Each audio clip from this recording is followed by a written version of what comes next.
बात करते नहीं, हैं। कम बोलिए और उतना ही बोलिए जो आप कर सके। दोस्तों भोजपुरी इंडस्ट्री के पावर स्टार पवन सिंह का और ज्योति सिंह को लेकर एक वीडियो वायरल हो रहा है, जिसमें बताया जा रहा है कि पवन सिंह ज्योति सिंह से वीडियो कॉल पर बात कर रहे हैं और उनको समझा रहे हैं। और ये काफ़ी दिन से इस तरह की नौटंकी चल रही है कि पवन सिंह ने किया वीडियो कॉल, पवन सिंह मिले ज्योति सिंह से।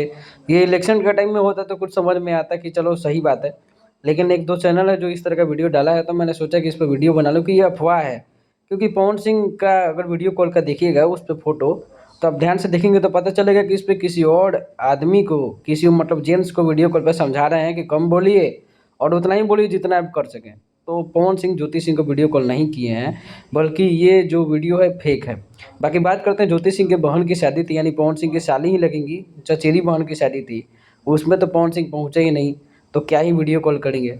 तो पवन सिंह अपने काम में ज़्यादा बिजी रहते हैं, ज्योति सिंह को उतना ध्यान नहीं देते हैं, या फिर जो भी मैटर उनका आपसी मतलब मामला है, हम लोग क्या ही बोले उसमें। लेकिन इस तरह की बहुत सारी एक दो चैनल है जो रोज़ डालती है इस तरह की वीडियो कि पवन सिंह मिले ज्योति सिंह से, पवन सिंह ने मिले ज्योति सिंह को कॉल किया, पवन सिंह और ज्योति सिंह एक साथ। ये सारी वीडियो जो है इलेक्शन के टाइम में अगर आती तो विश्वास हो जाता कि हाँ चलो सही बात है। वैसे भी इलेक्शन में ज़्यादा समय नहीं है, ज्योति सिंह विधानसभा इलेक्शन में खड़ी होंगी तो इस तरह का वीडियो आएगा। ये जानकारी अगर अच्छी लगी तो चैनल को लाइक से सब्सक्राइब जरूर कीजिएगा, चैनल को अपना प्यार और सपोर्ट दिखाइए, बहुत ज़रूरत है। बाकी वीडियो देखने के लिए थैंक यू।